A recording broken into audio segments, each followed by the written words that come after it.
future. There is no past. I live this moment as my last. I am a former fully certified Anusara yoga teacher, but I actually resigned my license last year.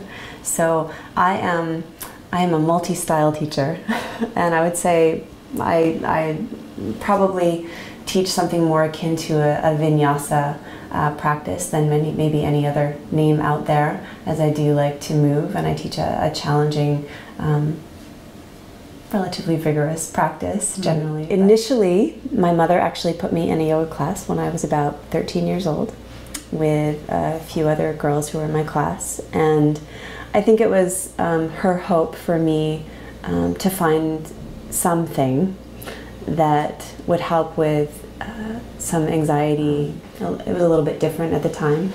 You know, there weren't like a million yoga studios, and so it was pretty mellow and quiet, and the teacher, as I recall, had a very, very soothing sort of inhale, exhale kind of voice, and I loved it. What brought me back to that particular class at the age of 13 was the teacher used to leave us tangerines and cookies next to our mats when we woke up from Shavasana. And I say woke up because we slept, I think. But anyway, but what really solidified my practice was actually in around 2001, I moved to New York City, and I discovered two teachers there that I really resonated with. I hadn't really practiced committedly until that point, and that was sort of the beginning for me of the rest of my life. You know, you say regular yoga practice, but of course that's different for everyone.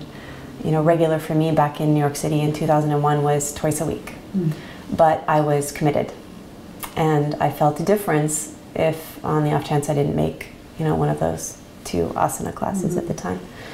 So I think it's a way that we take care. It's a way that we say, I care enough about myself, I know enough about who I am and what is needed, that I must commit myself to these practices, whatever those practices may be. Okay, this is the quote that spoke to me the most, that really tethered me to the practice, that a teacher shared with me many, many years ago. And it's a Rumi quote, which is, "Our loving doesn't know its majesty until it knows its helplessness." I live this moment as my last.